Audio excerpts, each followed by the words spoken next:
Hello guys, कैसे हैं आप सब। आई होप आप सब बहुत अच्छे होंगे और आपकी तैयारी बेहतर चल रही होगी। मैं मोहम्मद रेहान इस चैनल पर एक बार आपके सामने फिर से हाजिर हूँ अपनी एक नई क्लास के साथ।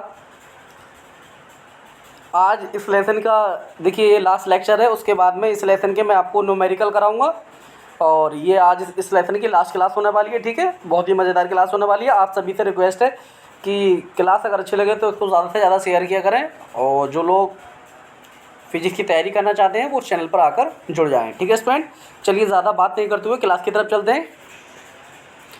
देखिए क्वेश्चन क्या है हमारा आज का क्वेश्चन, आज का टॉपिक है जो मैंने देखिए डेरिवेशन थी वो मैंने आपको लिख कर कराई है और आज का जो टॉपिक है हमारा मैं पीडीएफ के माध्यम से करा रहा हूँ मैं आपको। ये क्या एक समान बाह्य वैद्युत क्षेत्र में रखे वैद्युत द्विध्रुव पर लगने वाले वलयुग्म का आघूर्ण अथवा प्रत्यानयन वलयुग्म आघूर्ण क्या होता है। ठीक है, इसको मैं पढ़ना। एक समान वैद्युत क्षेत्र में कोई द्विध्रुव रखा हुआ उस पर जो बलागुण लगा उसको मतलब उसको हमें ज्ञात करना या किसको कहते हैं बलागुण। देखिए क्या बताया, देखिए यहाँ पर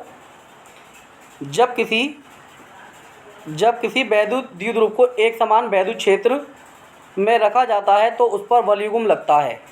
ठीक है, जब किसी वैद्युत द्विध्रुव को एक समान वैद्युत क्षेत्र में रखा जाता है तो उस पर वलयुग्म लगता है जो उसे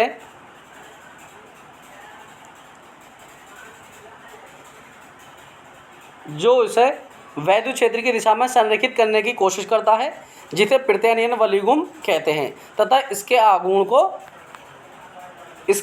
को प्रत्यानयन वलयुग्म आघूर्ण कहते हैं। ठीक है, इसके आघूर्ण को क्या बोलेंगे, प्रत्यानयन वलयुग्म आघूर्ण कहते हैं और इसे हम टो से प्रदर्शित करते हैं। ठीक है, जब वैद्युत द्विध्रुव को एक समान वैद्युत क्षेत्र में रखा जाता है। देखिए यहाँ पर ये जो ए बी है ना, ये एक वैद्युत द्विध्रुव है यहाँ पर। ठीक, ये ए बी और इसके बीच की जो और माइनस की और प्लस की गुलाम के आवेशों से मिलकर बनता है वैद्युत द्विध्रुव। मैंने इसके अपनी पिछली क्लासेस में बताया था, जिसने वो क्लास नहीं देखी है वैद्युत द्विध्रुव के बारे में उसको आप देख लें। ठीक है, माइनस की और प्लस की गुलाम का आवेशों से मिलकर बना और उसके बीच की जो अल्प दूरी है वो देखिए वो ये 12 आ गई, 12 मीटर आ गई।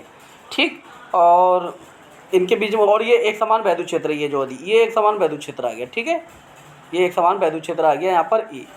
ठीक, मैंने और अच्छे से समझा दिया चित्र को ऊपर से। ठीक है, और इसके बीच की जो लंबा दूरी है देखिए यहाँ पर ये 12 sin थीटा आ गई। इसके बीच की लंबा दूरी, इधर जो बल लग रहा है वो इस दिशा में लग रहा है।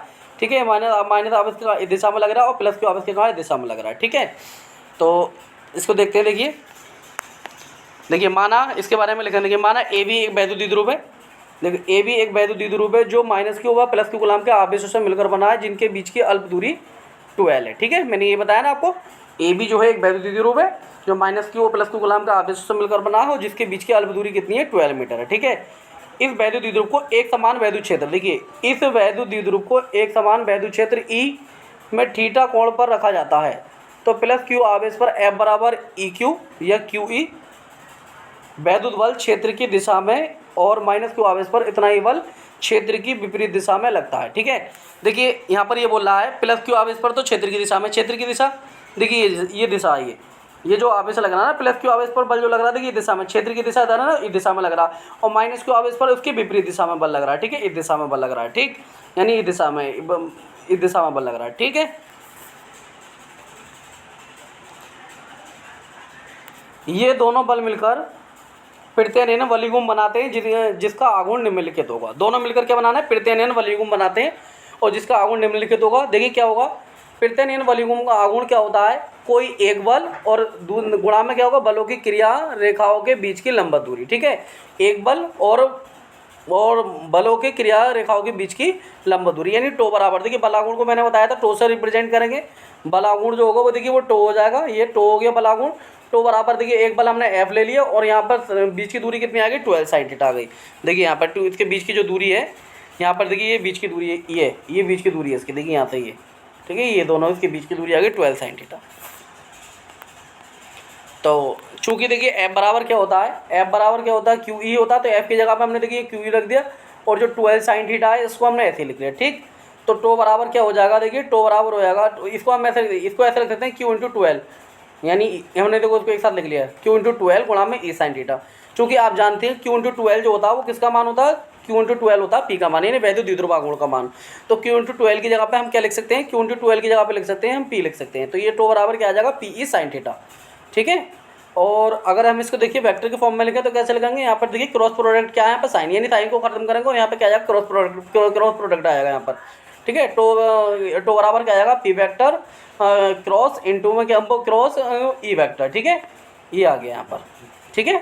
ये इन दोनों का सदिश गुणन आ गया, ठीक है। ये एक समान बाह्य वैद्युत क्षेत्र में रखे, ये क्या है, एक समान बाह्य वैद्युत क्षेत्र में रखे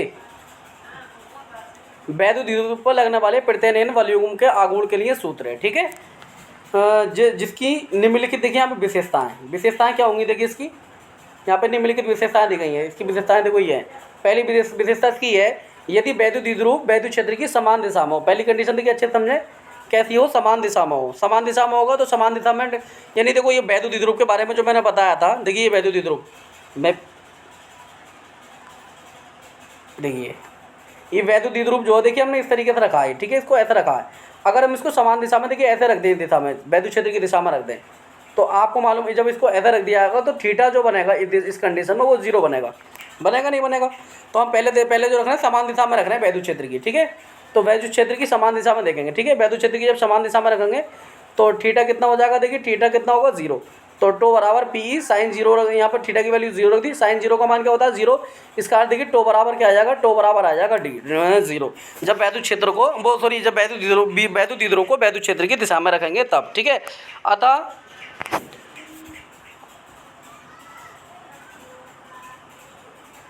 अतः इस स्थिति में वैद्युत द्विध्रुव पर लगने वाला वलयुग्म का आघूर्ण कैसा होता है, शून्य होता है। जब वैद्युत द्विध्रुव को वैद्युत क्षेत्र की दिशा में रखते हैं तो आघूर्ण कितना होगा, शून्य। इस पॉइंट को याद रखें, ठीक है। मैंने आपको बता भी दिया कैसे रख के दिखाएंगे।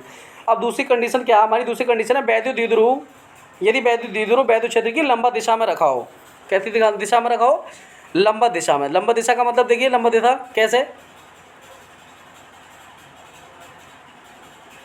देखिए ये वैद्युत द्विध्रुव है, देखिए ये जो वैद्युत द्विध्रुव है, अगर इसको ये इस तरीके से रखा हुआ ना, इसको ऐसा ना रखकर हम ऐसे रख दें, देखिए लंबा दिशा में ये इस तरीके से। जब इसको हम ऐसे रख देंगे यहाँ पर, ठीक है, तो क्या होगा, यहाँ पे एंगल जो बनेगा वो 90 डिग्री का बनेगा, ठीक है। 90 डिग्री का एंगल बनेगा।